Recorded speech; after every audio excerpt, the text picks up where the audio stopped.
როდესაც რუსეთში მდგომარეობა კიდევ უფრო მძიმდება, ეხლა მოსკოვზე უპრეცედენტო დრონების შეტევის ფონზე. უფრო და უფრო ხშირად ისმის კითხვა, რატომ არ ყოფილა ჯერ კიდევ ორგანიზებული საპროტესტო გამოსვლები ქუჩებში. თუ ამ არხს უკვე გარკვეული დრო ადევნებთ თვალს, გეცოდინებათ, რომ მთავარი მიზეზი ისაა, რომ ეკონომიკური დაღმასვლა ჯერ კიდევ არ შეხებია საშუალო რუსებს. ამიტომაც მათ არ აქვთ პირდაპირი ეკონომიკური მოტივი, რომ გააპროტესტონ არსებული პოლიტიკა. მათთვის უფრო მნიშვნელოვანი პრობლემებია დრონების ხმაური მოსკოვის თავზე, მუდმივი შიში იქნება თუ არა მორიგი მობილიზაცია და გაღიზიანება იმით, რომ ელემენტარულ ვებგვერდებზე სტაბილური ცდომაც კი პრობლემად იქცა. რადგან ხელფასების ზრდა ჯერ კიდევ აჭარბებს ინფლაციას, მთავარი ეკონომიკური საზრუნავი ისაა, იქნება თუ არა ადგილობრივ ბენზინგასამართ სადგურზე საწვავი დღეს, ან გაფრინდებიან თუ არა თვითმფრინავები მოსკოვიდან. მაგრამ ეს უფრო გაღიზიანებად შეიძლება შეფასდეს, მაშინ როცა პროტესტი სასიკვდილო შეიძლება აღმოჩნდეს. აი ეს არის თქვენი ზედაპირული პასუხი. რაც არ უნდა იყოს, ამ საუბრის საინტერესო ნაწილი ისაა, რომ ის ფუნდამენტურად არასწორად ესმის, რატომ იწყება პროტესტი.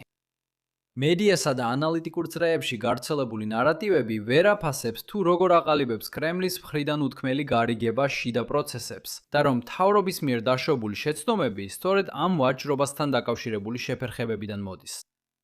შემომიერთით დღეს, როცა გავივლით ცუდი არგუმენტაციის 4 ფაზას. რომ რეპრესიები რუსეთში უბრალოდ ძალიან ეფექტურია, რომ პროპაგანდა ქვეყანაში უბრალოდ ძალიან ძლიერია, რომ რუსებისთვის ნაცნობი ჭირის ჯობს უცნობს და რომ კრემლმა ფუნდამენტურად დაარღვია რუსული სოციალური კონტრაქტი. შემდეგ ჩაუღმავდებით მოლაპარაკების თეორიას, რათა უკეთ გავიგოთ ზუსტად როდის გავლენ რუსები ქუჩაში. მაგრამ მოდით რეპრესიების არგუმენტით დავიწყოთ, რადგან ეს პირდაპირია. ავტორიტარულ მთავრობებს ყავთ უსაფრთხოების ძალები, რომლებიც დაგაკავებენ თუ ქუჩაში პრობლემებს შექმნით. იმ შემთხვევაში თუ იქ იმდენი არ ხართ, რომ უსაფრთხოების ძალებს საკუთარი უსაფრთხოებისთვის შეეშინდეთ.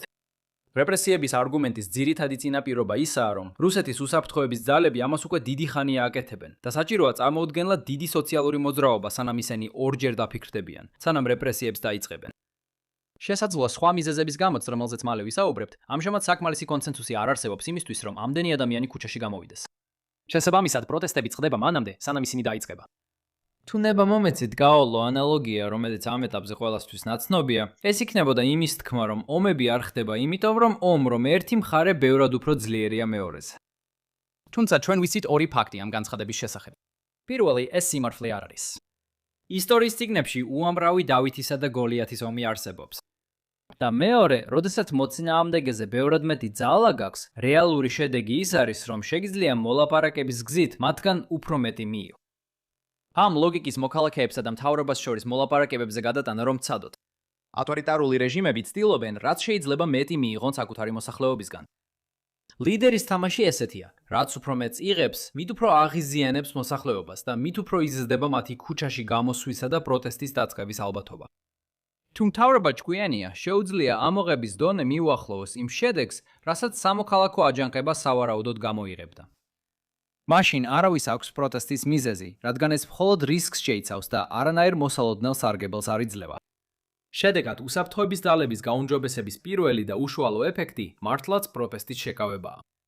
მაგრამ მეორე, არაპირდაპირი ეფექტი ის არის, რომ ეს ლიდერს აძლევს საშუალებას სცადოს უფრო ექსპლუატაციური პოლიტიკის გატარება. და შესაბამისად, მეორე ეფექტი ანეიტრალებს პირველ ეფექტს იმ თვალსაზრისით, ველოდებით თუ არა რევოლუციას. იცით, ამ ვიდეოს მთავარი თემა არის მოსახლეობიდან რესურსების ამოღება. არ იქნებოდა კარგი უბრალოდ მარტო დაგვეტოვებინათ. მაგრამ ჩვენგანაც კი, ვისაც ის კომფორტი გვაქვს, რომ ჩვენი მთავრობა ყოველდღიურად არ გვდევს, ალბათ მაინც უამრავი პირადი ინფორმაცია გვაქვს ინტერნეტში, რომელიც უბაოდ ელოდება, როდის გამოიყენებენ ბოროტი კერძო პირები მის სარგებლად. პირადად მე ვფიქრობ, რომ ეს სხვა ტიპის სოციალურ კონტრაქტს არ ღვევს. მაგრამ კარგი ამბავია. აქ შემოდის დღევანდელი ვიდეოს სპონსორი, Incogni. ისინი დაგეხმარებიან თქვენი ინფორმაციის, როგორიცაა სახლის მისამართი, სამუშაო ისტორია, ან თუნდაც პოლიტიკური კუთვნილება, ვებგვერდებიდან და მონაცემთა ბროკერების რეესტრებიდან ამოღებაში. თუ ცუდი ადამიანები ვერ გიპოვიან, ისინი ვერ დაგაზიანებენ. და Incognis პერსონალიზებული ამოღების ფუნქციით შეგიძლიათ მიუთითოთ ზუსტად ის პრობლემა, რომელსაც შეიძლება შეხვდეთ. ამიტომ შეცვალეთ ძალთა ბალანსი თქვენს სასარგებლოდ და დაიბრუნეთ თქვენი პირადი მონაცემები. ეწვიეთ incogni.com/WilliamSpaniel. გამოიყენეთ კუპონის კოდი WilliamSpaniel ერთ სიტყვად, რათა მიიღოთ 60%-იანი ფასდაკლება ცლიურ გეგმაზე. და კიდევ ერთხელ მადლობა Incognis, რომ დააფინანსა დღევანდელი ვიდეო. მეორე პრობლემურ ახსნას პირველი ახსნის მსგავსი თემა აქვს. პროპაგანდის არგუმენტის მიხედვით, კრემლი ძალიან კარგად არწმუნებს რუსეთის მოქალაქეებს, რომ ქვეყანაში ყველაფერი კარგადაა. რომ ყველა დანარჩენიც ფიქრობს, რომ ქვეყანაში ყველაფერი კარგადაა. რომ რაც არ უნდა ხდებოდეს უკრაინაში, ეს არაფერია განსაკუთრებული. და რაც არ უნდა ცუდი ხდებოდეს უკრაინაში, ყველაფერში ნატოა დამნაშავე. და თუ რუსეთში პრობლემებია, ამისთვის პრეზიდენტი არ არის პასუხისმგებელი. სინამდვილეში თუ პრობლემებია, მაშინ მას სურს თქვენგან მოისმინოს ამის შესახებ. აი რატომ ატარებს ის ყოველწლიურ მარათონულ სატელეფონო შოუს წლის ბოლოს? ის ბოდიშაც კი მოიხდის, როცა თქვენს პრობლემებს გაიგებს და თქვენ პირობას დადებთ, რომ მთავრობას დაავალებთ მათი მოგვარებას. ეხლა შეგვიძლია ცოტა დრო დავხარჯეთ იმის გარკვევაში, სჯერა თუ არა ვინმეს რუსეთში ამ გზავნილების. შეგვიძლია ვიმსჯელოთ იმაზე, რომ უკვე 4 წელზე მეტია რაც შეჭრა გრძელდება და ასე დიდხანს სიმართლის დამალვა რთულია.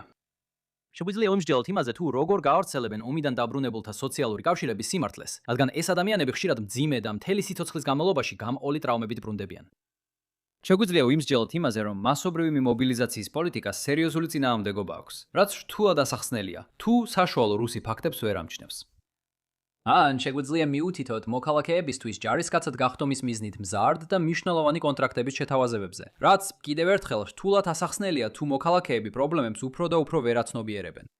მაგრამ თუ კითხვა იმაზეა, რატომ არ აფეთქდა ჯერ კიდევ პროტესტები, ჩვენ ისევ იგივე მოლაპარაკებაზე დაფუძნებული კრიტიკა გვაქვს, როგორც ადრე. პროპაგანდა სასარგებლოა შეხედულებების ფორმირებისთვის, მაგრამ რაც უფრო კარგად ახერხებს შეხედულებების ფორმირებას, მით უფრო მეც შეძლებ მოქალაქეებისგან ამოღებას. ორივე ეფექტი ისევ ერთმანეთს ანეიტრალებს. იცით კიდევ რა ანეიტრალდება? შიში იმისა, რაც შემდეგ მოხდება. ამ არგუმენტის ძირითადი იდეა ისაა, რომ დიახ, ვლადიმირ პუტინი ცუდია. მაგრამ თუ იცით ვინ იქნებოდა კიდევ ცუდი, ფაქტობრივად ნებისმიერი, ვინც მას შეიძლებაება შეცვალოს. ბოლო კაცი ლოთი იყო. მის წინა მორბედი კომპეტენტური იყო, მაგრამ უყურებდა როგორ ეკარგებოდა რუსეთს გავლენა აღმოსავლეთ ევროპაზე. და ის, ვინც მასამდე 2 წელზე მეტხანს ცოცხალი დარჩა, ასევე ლოთი იყო. რუსეთში საქმეები უბრალოდ არ უმჯობესდება, ასე რომ რატომ უნდა გააპროტესტო? ქვეყანა ნამდვილი დემოკრატია არ გახდება, თუნდაც პროტესტები წარმატებით დასრულდეს. უბრალოდ იმ ეშმაკს შეცვლი, რომელსაც იცნობ, იმ ეშმაკით, რომელსაც არ იცნობ. ამასობაში კი ქუჩაში გასვლით საკუთარ თავს დიდ პირად საფრთხეში ჩააგდებ. ეს პესიმიზმი გარკვეულწილად გადაჯარბებულია. შესაძლოა შემდეგი რეჟიმიც მსგავსი განწყობის იყოს, როგორიც ამჟამინდელი. მაგრამ ზოგჯერ რევოლუციები წარმატებითაც შეიძლება დასრულდეს. თუმცა, კიდევ ერთხელ, ცუდი მომავლის მოლოდინები ქრება იმით, რასაც ამჟამინდელი რეჟიმი აკეთებს. კრემლს კარგად ესმის, რომ მოქალაქეებს ესეთი მოლოდინი აქვთ. ეს ამცირებს რევოლუციის ალბათობას ნებისმიერი მიერი კონკრეტული პოლიტიკის შემთხვევაში, რაც თავის მხრივ კიდევ უფრო უბიძგებს კრემლს, რომ მოქალაქეებისგან კიდევ უფრო მეტი ამოიღოს. მინიმუმ ამ მეოთხე ახსნას მეტი ნიუანსი აქვს. ჰიპოთეტური რუსული სოციალური კონტრაქტი, რომელზეც ალბათ ადრე ხსმენიათ, გულისხმობს იმას, რომ კრემლი განსაზღვრავს საგარეო პოლიტიკას იმ პირობით, რომ ქვეყანაში სტაბილურობას უზრუნველყოფს. ეს იდეა არსებითად გარკვეულ კონტურებს აძლევს იმას, თუ ზუსტად რა არის ის დაყოფა ორ მხარეს შორის, რომელიც ჩვეულებრივ განხილვის საგანია. ნათელია, რომ ამ სოციალური კონტრაქტის სული დარღვეულია. კრემლი აგზელებს იმას, რაც სურს გააკეთოს უკრაინაში. ამასობაში რუს მოქალაქეებს მხოლოდ ზემოთ ახედვა და მიგრირებადი ვარდისფერი ფრინველების შემჩნევაა საჭირო, რომ გაიგონ. მათი წილი ამ შეთანხმებაში ნელ-ნელა ქრება. ეს, როგორც ჩანს, ადრე ნახსენებ მოლაპარაკების ლოგიკას ერგება. თუ ფართომასშტაბიანი პროტესტების კრიტიკული ზღვარი აქ იყო, კრემლი თავის პოლიტიკას სწორედ ამ ზღვართან ახლოს გეგმავდა, რათა სიმშვიდე დაეცვა. რუსები მართლაც გარკვეული დროით ჰარმონიაში ცხოვრობდნენ, მაგრამ როცა კრემლმა მოულოდნელად ეს ზღვარი გადალახა, მოსალოდნელი იყო, რომ ეს პროტესტები აფეთქდებოდა. მაგრამ ასე არ მოხდა. მაშ, რა ხდება? პასუხის ნაწილი ისაა, რომ ეს მსჯელობა მხოლოდ იმ ცუდ მოვლენებს ეხება, რაც ომის შედეგად რუს მოქალაქეებს შეემთხვათ, ხოლო კარგს უგულებელყოფს, მაგალითად ხელფასების ზრდას შრომაზე გაზრდილი მოთხოვნის გამო. მიუხედავად იმისა, რომ ეს რუსეთში დიდ ოლიგარქთა კლასს არ მოსტონს, ჩანს, რომ ამან საშუალო მოქალაქეების ცხოვრებაში არსებული სხვა პრობლემების უმეტესობა დააბალანსა, რაც ხსნის იმას, რასაც ახლა ვაკვირდებით. ვამბობ უმეტესობას, რადგან აშკარად კრემლისთვის საფრთხის დონე ამჟამად გაზრდილია. ამას ინტერნეტის გათშვებიდანაც ხედავთ. ეს არ არის ნაბიჯი, რომელსაც მთავრობები იოლად დგამენ. ინტერნეტზე ცდომის პრობლემები ეკონომიკური პროდუქტიულობისთვის ცუდია, იმ დროს, როცა რუსეთის მთავრობა სხვა დონეებზე უზარმაზარ ეკონომიკურ გამოწვევებს აწყდება.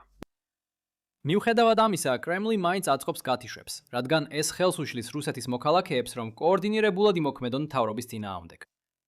კრემლისთვის უსაფრთხოების სარგებელი აგემატება უარყოფით ეკონომიკურ შედეგებს და იმ უკმაყოფილო რუსების უკურეაქციას, რომლებიც უბრალოდ ინტერნეტში შესვლას ცდილობენ. ამიტომაც კრემლმა ეს დაამტკიცა.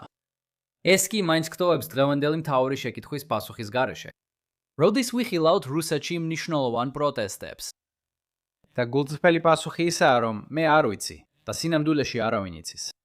ვინც ამას გეუბნება თან გატყუებთ, თან უბრალოდ ვერ ხედავს არსებულ მოტივებს.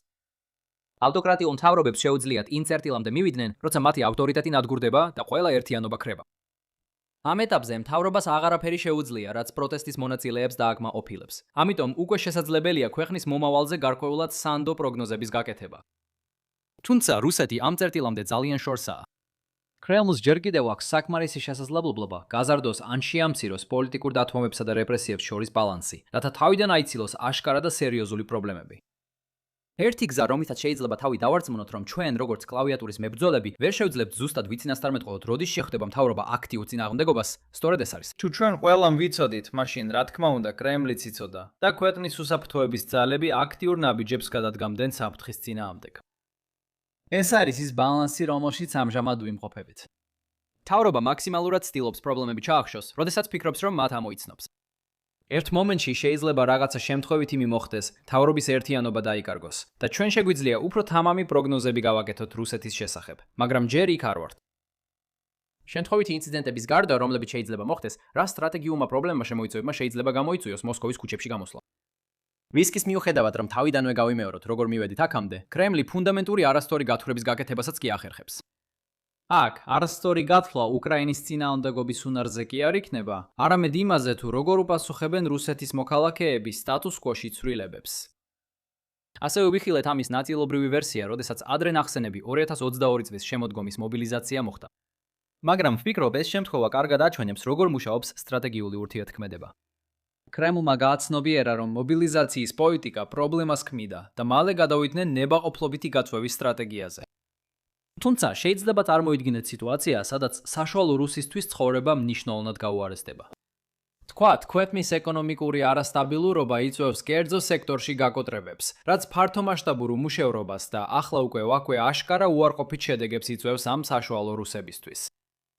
თუმცა დაუშვათ, ეს ინფორმაცია კრემლის იერარქიის ზედა დონეებამდე არ აღწევს. პუტინი კერძოდ ამ ინფორმაციას მოშორებულია, როგორც იმიტომ, რომ მისი ხელქვეითები ეშინიათ სიმართლის თქმის, ასევე იმიტომ, რომ პუტინი სულ უფრო მეტად იზოლირებს საკუთარ თავს. კარგად ინფორმირებული პუტინი ამ სიტუაციაზე რეაგირებდა ომის შემცირებით, რაც ეკონომიკას გარკვეულ შვებას მოუტანდა.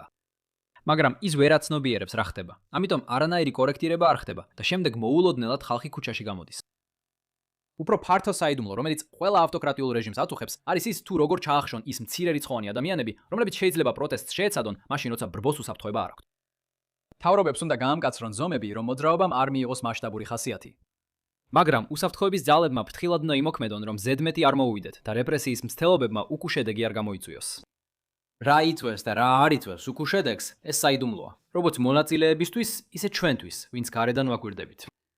არაფერს ვამბობ იმაზე, რომ თითოეულ უსაფრთხოების აგენტს თავის ჭკუაზე შეუძლია იმოქმედოს და შეიძლება რამე სულელური გააკეთოს. თავარი ისაა, რომ ამ ეტაპამდე მისვლა მხოლოდ მოქალაქეთა ზოგადი უკმაყოფილების შედეგი არ არის იმასთან დაკავშირებით, თუ როგორ მიმდინარეობს ომი უკრაინაში. უпростоრად პროტესტების წარმოშობას განსაზღვრავს უკმაყოფილება სხვა ზომებთან ერთად, რომელსაც კრემლი იღებს. ზოგიერთი მათგანი კომპენსაციის მიზნით სახალისების ფორმითაა, ხოლო სხვები კი რეპრესიების მიზნით დასჯის ფორმით. და სწორედ ამიტომ არ გვინახავს ჯერ მასობრივი პროტესტები და ასევე ამიტომ არ შეგვიძლია ზუსტად ვიცოდეთ, როდის დაიწყება ისინი. მაშ, რა დასკვნები შეგვიძლია გამოვიტანოთ დღევანდელი დღისთვის? შიდა არეულობა ავტორიტარულ ქვეყნებში არის მოლაპარაკების პრობლემა. ზოგადი განწყობები მთავრობის მიმართ ან მის წინააღმდეგ არხსნის მოხდება თუ არა პროტესტი, რადგან მთავრობა ადაპტირდება იმაზე, რამდენს შეძლებს ამოიღოს თავისი მოქალაქეებისგან. კრემლი ამჟამად საშუალო რუსებს აძლევს შესაბამის ჯილდოებსა და დასჯის მექანიზმებს, რათა ისინი სახლში დარჩნენ. ეს შეიძლება შეიცვალოს, მაგრამ როდის მოხდება ეს, ჩვენთვის წინასწარ ნათელი არ იქნება. კიდევ ერთხელ მადლობა Incognis, რომ დააფინანსა დღევანდელი ვიდეო. ეწვიეთ incogni.com/WilliamSpaniel და გამოიყენეთ კუპონის კოდი WilliamSpaniel, რათა მიიღოთ 60%-იანი ფასდაკლება წლიურ პაკეტზე. თუ მოგეწონათ დღევანდელი ვიდეო, გთხოვთ მოიწონეთ, გააზიარეთ და გამოიწერეთ არხი და შემდეგ ჯერზე ისევ შეგხვდებით. იყავით კარგად.